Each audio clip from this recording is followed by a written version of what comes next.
All right, so we're looking today at what's called the adjustment layers in Photoshop. The adjustment layers live right here. They're a half black, half white circle right next to layer mask. And if you scroll down, you're going to see that there's a lot of uh, 15, 20 tools there.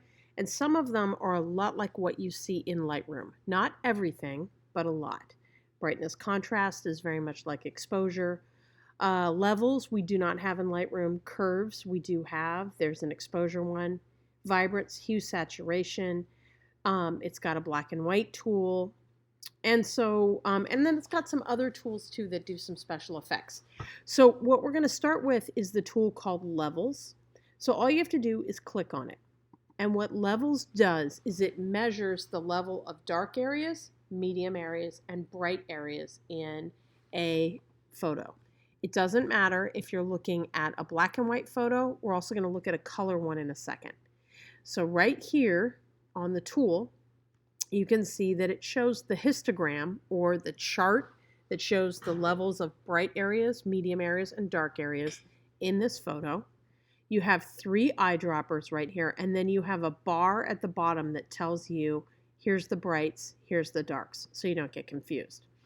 Now, adjustment levels are important because the name of the tool, whatever one you're using, is going to show up here, and then there's a layer mask. So I can apply this tool and put it on here, but then I can go back into the layer mask and erase it, okay? So let's look at it with levels in a black and white picture. So what I like about this picture is I like the brick detail on the ceiling. The foreground here, I can see there's some brick detail that looks good, but down here where the sunlight is coming through the arches onto the floor, that's completely blown out. So it's way too bright and I don't have good detail. So I can start off by just taking the slider down at the white end or the bright end, the highlight area, and sliding it towards the middle. And if I do that, you'll see it actually makes everything brighter, and that's not what I want. So I'm going to return it right to where it was. If I go to the shadow area, it darkens everything. Now I love the way the floor looks, but I do not love the way the walls and the ceiling look. They're too contrasty and too dark. So I'm going to put that back. So I'm going to go to the middle slider, and I'm going to slide the middle down towards the light area.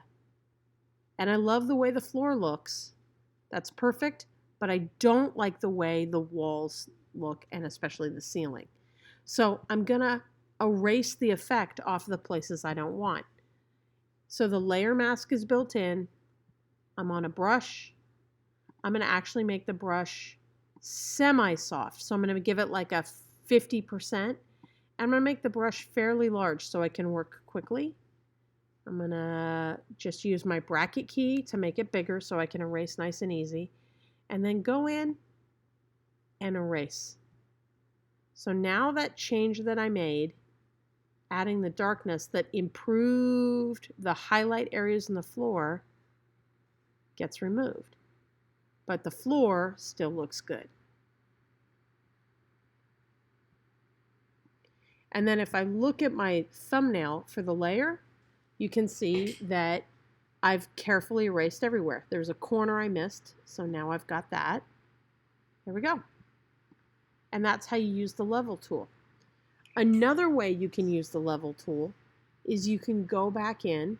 I'm going to add another layer of levels. I'm going to turn off the one I just did.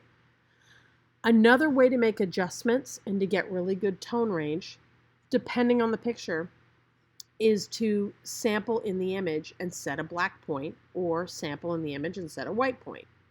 And that's the gray point. So let's go with the black, and I'm going to say, hey, picture, this spot right here in the ceiling of the bricks, I like that black shade the best. So click and make everything match to that. And you can see it just jumped things over a little bit, but not as much as I did with the floor. I can do the same thing here with a white point. Hey, make this the white point. Well, that brightened everything up again, and I don't really like how that looks. So I can Command Z to undo what I just did. But that what it's doing is the computer is all it's doing is measuring lights, mediums, and darks, and then sliding that histogram around or shoving it together. Let's see what that looks like on a color picture, okay? So on the color picture, I go to the adjustment layer circle. I pick up the levels. And here, because it's a color picture, there's a little more information in that floor, but I still feel like it's a little bright. So I can either slide it around, and again, some of the walls and the roof get too dark. I can do it with black point, white point, so I can go over here and say, that's what I want my black point to be, and I just clicked on the photo. Or I could go with white point. I could say, that's what I want my, oh, that was too much. I didn't shift the eyedropper down to white point. Here we go. That's what I want that to be. So I can add as many of these on top of each other. I can go in and I can erase where the effect happens. So I can control the tones. And this was a bigger, more important deal and something we loved about Photoshop before Lightroom came up with a brand new masking tool. So, okay, that is how the level tool works.